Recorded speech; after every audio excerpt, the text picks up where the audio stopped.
ആകാശവാണി.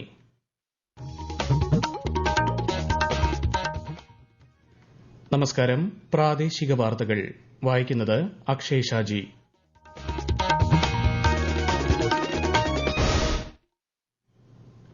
പ്രധാന വാർത്തകൾ. പ്രധാനമന്ത്രി നരേന്ദ്രമോദിയുടെ 3 ദിവസത്തെ റഷ്യ ഓസ്ട്രിയ സന്ദർശനത്തിന് നാളെ തുടക്കമാകും. വിനോദസഞ്ചാര മേഖലയെ രാഷ്ട്രീയ ചിന്തകൾക്കതീതമായി പരിഗണിക്കണമെന്ന് കേന്ദ്ര സഹമന്ത്രി സുരേഷ് ഗോപി. വനമഹോത്സവത്തിന്റെ സംസ്ഥാനതല സമാപന സമ്മേളനം മന്ത്രി എ കെ ശശീന്ദ്രൻ കോഴിക്കോട് ഉദ്ഘാടനം ചെയ്തു. ചലച്ചിത്ര മേഖലയിലെ സ്ത്രീകൾ നേരിടുന്ന പ്രശ്നങ്ങൾ വിലയിരുത്തിയുള്ള ഹേമ കമ്മീഷൻ റിപ്പോർട്ട് പുറത്തുവിടുന്നതിൽ അന്തിമ തീരുമാനം പഠനശേഷമെന്ന് മന്ത്രി സജി ചെറിയാൻ. T20 പുരുഷ ക്രിക്കറ്റ് പരമ്പരയിലെ രണ്ടാമത്തെ മത്സരത്തിൽ ഇന്ത്യ ഇന്ന് സിംബാബ്വെയെ നേരിടും. ഇന്ത്യ ദക്ഷിണാഫ്രിക്ക വനിതാ ക്രിക്കറ്റ് പരമ്പരയിലെ രണ്ടാം മത്സരം ഇന്ന്. വാർത്തകൾ വിശദമായി. പ്രധാനമന്ത്രി നരേന്ദ്രമോദിയുടെ 3 ദിവസത്തെ റഷ്യ ഓസ്ട്രിയ സന്ദർശനത്തിന് നാളെ തുടക്കമാകും. സന്ദർശനത്തിന്റെ ആദ്യഘട്ടത്തിൽ മോസ്കോയിലെത്തുന്ന പ്രധാനമന്ത്രി 22ാമത് ഇന്ത്യ റഷ്യ വാർഷിക ഉച്ചകോടിയിൽ പങ്കെടുക്കും. പ്രസിഡന്റ് വ്ളാഡിമിർ പുടിന്റെ ക്ഷണപ്രകാരമാണ് പ്രധാനമന്ത്രിയുടെ റഷ്യ സന്ദർശനം. തുടർന്ന് ചൊവ്വാഴ്ച പ്രധാനമന്ത്രി ഓസ്ട്രിയയിലെത്തും. 41 വർഷത്തിന് ശേഷം ഇതാദ്യമായാണ് ഒരു ഇന്ത്യൻ പ്രധാനമന്ത്രി ഓസ്ട്രിയ സന്ദർശിക്കുന്നത്. ഓസ്ട്രിയൻ പ്രസിഡന്റ് അലക്സാണ്ടർ വാൻഡർ ബെല്ലനുമായും ചാൻസലർ നെഹാമറുമായും ശ്രീ മോദി കൂടിക്കാഴ്ച നടത്തും. ഇരു രാജ്യങ്ങളിലെയും വ്യവസായ പ്രമുഖരുമായും ഇന്ത്യൻ സമൂഹവുമായും പ്രധാനമന്ത്രി ആശയവിനിമയം നടത്തും. പാർലമെന്റിന്റെ ബജറ്റ് സമ്മേളനം ഈ മാസം 22 മുതൽ ആരംഭിക്കും. ഓഗസ്റ്റ് 12 വരെ സമ്മേളനം തുടരുമെന്ന് പാർലമെന്ററി കാര്യമന്ത്രി കിരൺ റിജിജു സമൂഹമാധ്യമക്കുറിപ്പിൽ അറിയിച്ചു. 2024-25 കേന്ദ്ര ബജറ്റ് ജൂലൈ 23 ലോക്സഭയിൽ അവതരിപ്പിക്കുമെന്നും അദ്ദേഹം പറഞ്ഞു. അഷ്ടമുടിക്കായലിൽ വിനോദസഞ്ചാരത്തിനെത്തിയ ഉപരാഷ്ട്രപതി ജഗ്ദീപ് ധൻഖറും കുടുംബവും കൊല്ലത്ത് നിന്ന് മടങ്ങി. ഉപരാഷ്ട്രപതിയെയും കുടുംബത്തെയും യാത്രയാക്കാൻ നൂറുകണക്കിന് ജനങ്ങൾ ആശ്രമം മൈതാനത്ത് തടിച്ചുകൂടി. ജില്ലാ കളക്ടർ, സിറ്റി പോലീസ് കമ്മീഷണർ തുടങ്ങിയ ഉദ്യോഗസ്ഥരും ഉപരാഷ്ട്രപതിയെ യാത്രയാക്കാൻ എത്തിയിരുന്നു. തിരുവനന്തപുരത്ത് നിന്നും പ്രത്യേക വിമാനത്തിൽ അദ്ദേഹം ഡൽഹിക്ക് തിരിച്ചു. ടൂറിസം മേഖലയെ രാഷ്ട്രീയ ജാതിമത ചിന്തകൾക്കതീതമായി വിപുലീകരിച്ച് മുന്നോട്ട് കൊണ്ടുപോകണമെന്ന് കേന്ദ്ര ടൂറിസം സഹമന്ത്രി Suresh Gopi. Kerala tourism development association ഭാരവാഹികളുമായി സംസാരിക്കുകയായിരുന്നു അദ്ദേഹം. കേരളത്തിന് ടൂറിസം വികസനത്തിൽ വളരെ വലിയ സാധ്യതകളാണുള്ളതെന്നും ശരിയായി ഉപയോഗിക്കാൻ നാളിതുവരെ കഴിഞ്ഞിട്ടില്ലെന്നും ശ്രീ സുരേഷ് ഗോപി കൂട്ടിച്ചേർത്തു. ആത്മീയ ടൂറിസം മേഖലയ്ക്ക് വളരെ വലിയ സാധ്യതകളാണുള്ളത്. ഈ രംഗത്തെ സാധ്യതകൾ കേരളത്തിലും ദക്ഷിണേന്ത്യയിലും രൂപപ്പെടുത്തി അന്തർദേശീയ തലത്തിലേക്കെത്തിക്കാൻ ടൂർ ഓപ്പറേറ്റർമാർ തയ്യാറാകണമെന്നും അദ്ദേഹം പറഞ്ഞു. സംസ്ഥാന വനമഹോത്സവത്തിന്റെ സമ്മേളനത്തിന്റെ സമാപന ചടങ്ങ് മന്ത്രി എ കെ ശശീന്ദ്രൻ കോഴിക്കോട് ഉദ്ഘാടനം ചെയ്തു. കൂടുതൽ വിവരങ്ങളുമായി ആകാശവാണി കോഴിക്കോട് ജില്ലാ പ്രതിനിധി നസീർ ബാബു. നഗരങ്ങളിലും പരിസരങ്ങളിലും പച്ചപ്പ് നിലനിർത്താൻ വിഭാവനം ചെയ്യുന്ന നഗരവനം പദ്ധതിയുടെ ഭാഗമായാണ് ചാലിയത്ത് നഗരവനം സജ്ജമാക്കുന്നത്. ടിക്കറ്റ് കൌണ്ടറും പ്രവേശന കവാടവും മോഡേൺ ടിമ്പർ സ്റ്റോക്ക് യാർഡ്, കാവ്, ഇക്കോ സ്റ്റഡി സെന്റർ എന്നീ പൂർത്തീകരിച്ച പ്രവൃത്തികളുടെ ഉദ്ഘാടനവുമാണ് നടന്നത്. നിലവിലുള്ള ഓർത്തോസ് മലബാറിക്കസ് ഉദ്യാനവും തടി ഡിപ്പോ ഓഫീസും പദ്ധതിയുടെ ഭാഗമായി പുനരുദ്ധീകരിക്കുന്നു. നഗരവനം പദ്ധതിയുടെ ഭാഗമായി വൃക്ഷത്തൈ നടൽ, അങ്ങാടിക്കുരുവികളെ സംരക്ഷിക്കാനായി കൂട് സ്ഥാപിക്കൽ എന്നിവയും നടത്തിയിട്ടുണ്ട്. ഓരോ ജില്ലയിലെയും മികച്ച പരിസ്ഥിതി ജൈവ വൈവിധ്യ സംരക്ഷണ പ്രവർത്തനങ്ങൾക്കായി സാമൂഹ്യ വനവൽക്കരണ വിഭാഗം ഏർപ്പെടുത്തിയ വനമിത്ര പുരസ്കാരം വടകര ചോറോഡ് നിവാസിയും റിട്ടയർഡ് ഹെഡ്മിസ്ട്രസുമായ ആർ ഇന്ദിരയ്ക്ക് സമ്മാനിക്കുന്നുണ്ട്. പ്രശസ്തി പത്രവും 25,000 രൂപയുമാണ് പുരസ്കാരം.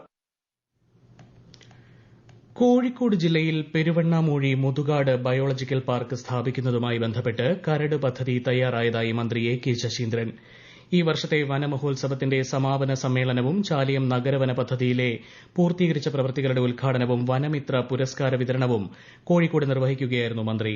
പദ്ധതിയുടെ വിശദ പദ്ധതി രൂപരേഖ തയ്യാറാക്കി കിഫ്ബിക്കും നബാർഡിനും സമർപ്പിക്കാൻ തീരുമാനിച്ചതായും അദ്ദേഹം അറിയിച്ചു. വന്യജീവി പ്രശ്ന പരിഹാരത്തിൽ സമവായമുണ്ടാകണമെന്ന് മന്ത്രി പറഞ്ഞു. ചലച്ചിത്ര മേഖലയിലെ വനിതകൾ നേരിടുന്ന പ്രശ്നങ്ങൾ വിലയിരുത്തിയുള്ള ഹേമ കമ്മീഷൻ റിപ്പോർട്ട് നിയമപരമായി പഠിച്ച ശേഷം വിവരങ്ങൾ പുറത്തുവിടുന്നതിൽ തീരുമാനമെടുക്കുമെന്ന് മന്ത്രി സജി ചെറിയാൻ. ആലപ്പുഴയിൽ മാധ്യമങ്ങളോട് പ്രതികരിക്കുകയായിരുന്നു അദ്ദേഹം. വ്യക്തിയുടെ സ്വകാര്യതയുമായി ബന്ധപ്പെട്ട കാര്യങ്ങളുണ്ടെങ്കിൽ പുറത്തുവിടില്ലെന്നും മന്ത്രി പറഞ്ഞു. ഹേമ കമ്മീഷൻ റിപ്പോർട്ടിലെ പ്രധാനപ്പെട്ട കാര്യങ്ങൾ പരിശോധിക്കും. അതിന്റെ അടിസ്ഥാനത്തിൽ സിനിമാ രംഗത്തെ പ്രതിസന്ധികൾ, മുന്നോട്ടുള്ള വളർച്ച എന്നിവ സംബന്ധിച്ച രൂപരേഖ തയ്യാറാക്കാനായി കോൺക്ലേവ് സംഘടിപ്പിക്കുമെന്നും മന്ത്രി അറിയിച്ചു. കോഴിക്കോട് തിരുവമ്പാടിയിൽ കെഎസ്ഇബി ഉദ്യോഗസ്ഥരെ കയ്യേറ്റം ചെയ്യുകയും കെഎസ്ഇബി ഓഫീസിൽ അതിക്രമം നടത്തുകയും ചെയ്ത സംഭവത്തിൽ രണ്ടുപേരെ പോലീസ് അറസ്റ്റ് ചെയ്തു.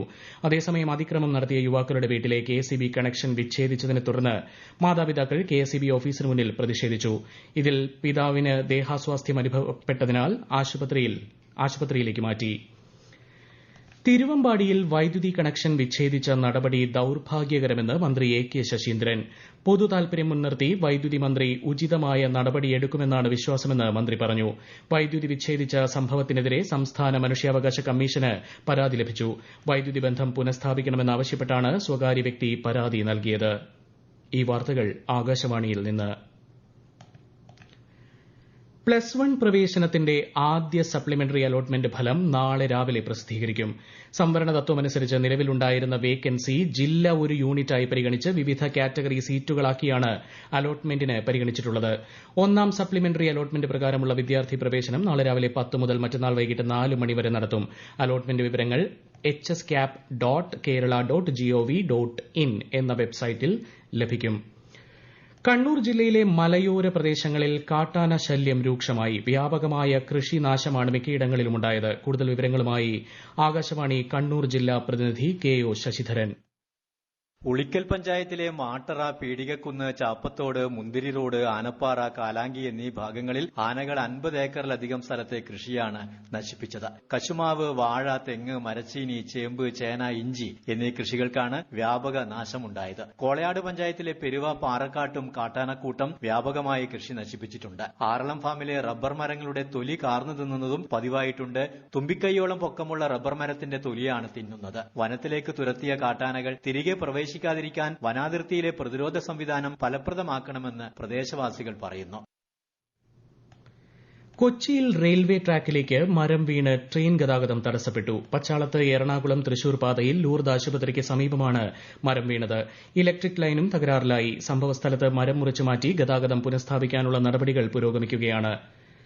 താളത്തുമ്പികളായി തായമ്പകയുടെ ചെമ്പട മുറുക്കാൻ കുട്ടിക്കൂട്ടങ്ങൾ അരങ്ങേറി. ഇടുക്കി കഞ്ഞിക്കുഴി പഴയരിക്കണ്ടം ഗവൺമെന്റ് ഹൈസ്കൂളിലെ 35ഓളം വിദ്യാർത്ഥികൾ ഉൾപ്പെട്ട സംഘമാണ് ചെണ്ടമേളത്തിൽ അരങ്ങേറ്റം കുറിച്ചത്. വിശദാംശങ്ങളുമായി ആകാശവാണി ഇടുക്കി ജില്ലാ പ്രതിനിധി രതീഷ് കൃഷ്ണ. 1ാം ക്ലാസ് മുതൽ 7ാം ക്ലാസ് വരെയുള്ള വിദ്യാർത്ഥികളാണ് നീണ്ട 1.25 വർഷത്തെ പരിശീലനത്തിന് ശേഷം തായമ്പകയിൽ പഠനം പൂർത്തിയാക്കിയത്. മറ്റ് പല സ്വകാര്യ സ്കൂളുകളിലും 10ൽ താഴെ അംഗങ്ങളുള്ള ട്രൂപ്പുകൾ ഉണ്ടെങ്കിലും സർക്കാർ സ്കൂളിന്റെ നേതൃത്വത്തിൽ 35ഓളം കുട്ടികളെ ഉൾപ്പെടുത്തി ഒരു ട്രൂപ്പ് ഉണ്ടാക്കുന്നത് സംസ്ഥാനത്ത് ആദ്യമാണ്. കോവിഡ് കാലത്തെ ഓൺലൈൻ ക്ലാസുകളിൽ നിന്നും റെഗുലർ ക്ലാസുകളിലേക്ക് മാറിയിട്ടും കുട്ടികളുടെ ഇടയിൽ മൊബൈൽ ഫോൺ ഉപയോഗം വർദ്ധിച്ച തോതിൽ നിലനിന്നിരുന്നു. മൊബൈൽ ഫോൺ ഉപയോഗം കുറച്ച് മറ്റ് വിനോദങ്ങളിലേക്കും വിജ്ഞാനത്തിലേക്കും കുട്ടികളെ കൊണ്ടുവരുന്നതിന്റെ ഭാഗമായാണ് സ്കൂൾ അധികൃതരുടെ PTA-യുടെയും നേതൃത്വത്തിൽ ചെണ്ടമേള ട്രൂപ്പ് രൂപീകരിച്ചത്. കലാദീപം എന്ന പേരിലാണ് ട്രൂപ്പ് അറിയപ്പെടുക. താൽപര്യമുള്ളവർക്ക് അവധി ദിവസങ്ങളിലെ പൊതുപരിപാടികളിൽ കുട്ടികളുടെ ചെണ്ടമേളം ബുക്ക് ചെയ്യാനും അവസരമുണ്ട്. 5 മത്സരങ്ങളുടെ T20 പരമ്പരയിലെ രണ്ടാമത്തെ മത്സരത്തിൽ ഇന്ത്യൻ പുരുഷ താരങ്ങൾ ഇന്ന് സിംബാബ്വെയെ നേരിടും.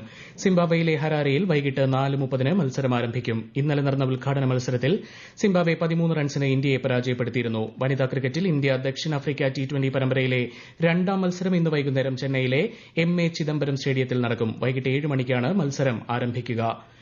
യൂറോ കപ്പ് ഫുട്ബോൾ ചാമ്പ്യൻഷിപ്പിൽ ഇംഗ്ലണ്ടും നെതർലൻഡ്സും ത്രസിപ്പിക്കുന്ന വിജയങ്ങളുമായി സെമിയിൽ സ്ഥാനമുറപ്പിച്ചു. നിശ്ചിത സമയത്ത് 1-1 സമനില വഴങ്ങിയ ഇംഗ്ലണ്ട് പെനാൽറ്റിയിൽ 5-3 സ്വിറ്റ്സർലൻഡിനെ മറികടന്നു. മറ്റൊരു ക്വാർട്ടർ ഫൈനലിൽ നെതർലൻഡ്സ് 2-1 തുർക്കിയെ തോൽപ്പിച്ചു. ചൊവ്വാഴ്ച രാത്രി 12:30 നടക്കുന്ന ആദ്യ സെമിയിൽ സ്പെയിനും ഫ്രാൻസും ഏറ്റുമുട്ടും. ബുധനാഴ്ച 12:30 നടക്കുന്ന രണ്ടാം സെമിയിൽ ഇംഗ്ലണ്ട് നെതർലൻഡ്സിനെ നേരിടും. കുവൈറ്റിലെ തീപിടുത്തത്തിൽ മരിച്ച ചാവക്കാട് തെക്കൻ പാലയൂർ സ്വദേശി ബിനോയ് തോമസിന്റെ കുടുംബത്തിന് സംസ്ഥാന സർക്കാർ നൽകുന്ന ധനസഹായം ഇന്നുച്ചയ്ക്ക് ബിനോയ് തോമസിന്റെ വീട്ടിലെത്തി മന്ത്രിമാരായ ആർ ബിന്ദു, കെ രാജൻ എന്നിവർ ധനസഹായം കൈമാറും. പ്രധാന വാർത്തകൾ വീണ്ടും. പ്രധാനമന്ത്രി നരേന്ദ്രമോദിയുടെ 3 ദിവസത്തെ റഷ്യ ഓസ്ട്രിയ സന്ദർശനത്തിന് നാളെ തുടക്കമാകും. വിനോദസഞ്ചാര മേഖലയെ രാഷ്ട്രീയ ചിന്തകൾക്ക് അതീതമായി പരിഗണിക്കണമെന്ന് കേന്ദ്ര സഹമന്ത്രി സുരേഷ് ഗോപി. വനമഹോത്സവത്തിന്റെ സംസ്ഥാനതല സമാപന സമ്മേളനം മന്ത്രി എ കെ ശശീന്ദ്രൻ കോഴിക്കോട് ഉദ്ഘാടനം ചെയ്തു.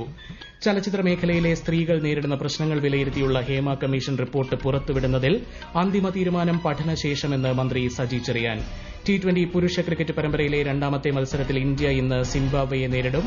ഇന്ത്യ ദക്ഷിണാഫ്രിക്ക വനിതാ ക്രിക്കറ്റ് പരമ്പരയിലെ രണ്ടാം മത്സരം ഇന്ന്. പ്രാദേശിക വാർത്തകൾ കഴിഞ്ഞു. അടുത്ത വാർത്താ പ്രക്ഷേപണം 12:50-ന്.